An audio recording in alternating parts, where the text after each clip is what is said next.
Greetings and welcome. With NFL training camps in full swing, I wanted to take this time to show some of my collection from going to the St. Louis Rams training camps as a kid.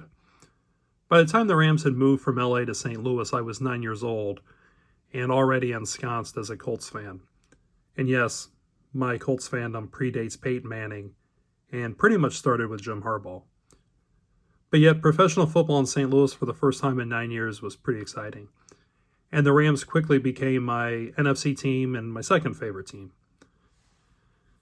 And from 1996 to 2004, the Rams would hold their training camps in Macomb, Illinois at Western Illinois University. I don't believe we went the first year, but starting in 1997, my dad would take a vacation day each year, and he and I would travel to Macomb and watch the Rams training camp and hope for some autographs. And although the Rams were not that good at the time, and we watched guys like Tony Banks, Amp Lee, Eddie Kinnison, Ernie Conwell, and although these guys aren't necessarily household names now, at 11 years old, I'd never seen professional football players up close, let alone how they practiced. Something that still sticks in my head is seeing tight end Ernie Conwell lift weights. He was doing lat raises, and the weights that he was holding looked like the size of golf bags. Even at 11 years old and dreaming of becoming a professional football player, I saw that and began to doubt I would have what it takes. I kind of fast forward though through the Tony Banks years, and in the summer of 1999, you could feel the optimism around camp.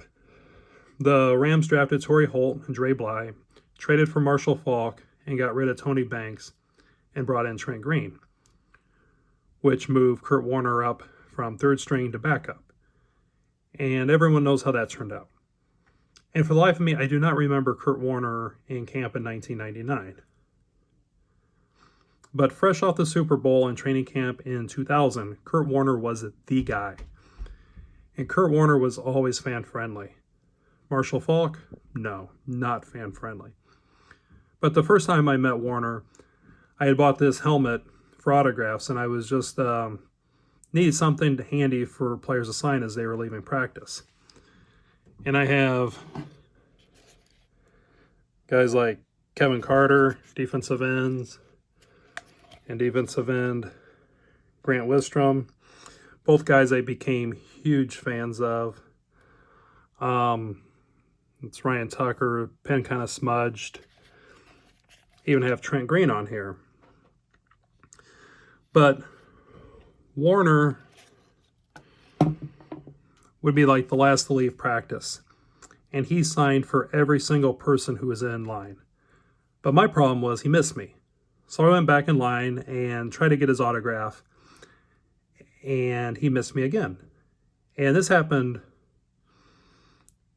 3 or 4 times, and he was literally signing for everyone. I just kept getting passed over.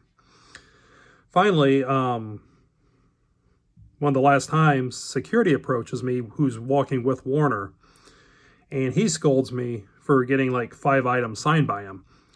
I'm 14 years old, being yelled at in front of a lot of people for something that wasn't true. I was just trying to get Warner's autograph. But I told him, I kept missing him. Check the helmet. There's no Warner autograph on it. You can check my pockets. Literally had nothing on me. So then Warner kind of reluctantly took my mini helmet and signed and inscribed it, "Jesus loves you." So it wasn't the greatest experience, but I was still pretty happy to get Kurt Warner's autograph. As the years passed, though, Warner was always still fan-friendly, and he would actually set up a table, and you could get in line, and he'd sign one item. So like that following year, I got him to sign this 2000 Topps card. And then one of the last years I was there, he wouldn't sign just any item. He had these cards. And it was the same deal. You would get in line, and he wouldn't have them pre-signed. He'd actually sign them while you were there. And then he'd take a picture with you. And this was all absolutely free just right after practice. So, he would get done running camp, doing practice, and then sit up at a table for a couple hours signing autographs and taking pictures with fans. Guys I never could get an autograph of was Marshall Faulk. Like I said, he wasn't fan-friendly at all. And Orlando Pace. I think Pace hated training camp, especially as he got older. And he'd always have some contract dispute during training camp. And as soon as camp broke, he would sign the contract. I got Torrey Holt on something. And just once, I got lucky and got Isaac Bruce. He was on his way to practice, and I asked him if he could sign, and he did. And there's no way this would pass any kind of authentication, but I remember it very well, and he had me hold the card as he signed it because one hand was still holding pads and a helmet. And like I said, Grant Wistrom was one of my favorites, and I was pretty devastated as a kid when he went to Seattle. Sean Landeta, the punter. I wish he would go in the Hall of Fame. He was a really nice guy. He'd spend his downtime in practice just talking with fans. With special teams, there weren't ever a ton of fans watching them, so he'd come over and just chat. I even wrote him a letter thanking him for his kindness to fans and how much he enjoyed it. And he wrote back thanking me and saying how much he really enjoyed his time at Rams camp. Aeneas Williams. He was another really good guy. He was a veteran who I thought already had a Hall of Fame career when he joined the Rams. I remember he would do push-ups every time he missed defending a pass. His work ethic was insane. Just a lot of fun summer days. Once I got a driver's license, I still went with my dad, but then I would also make the journey with friends. And we'd get up crazy early and go to the morning practice, then grab lunch, and we would play 9 holes of golf. And then we'd go back for the afternoon practice, which Macomb is a small town, less than 20,000 people, so there weren't a ton of lunch options.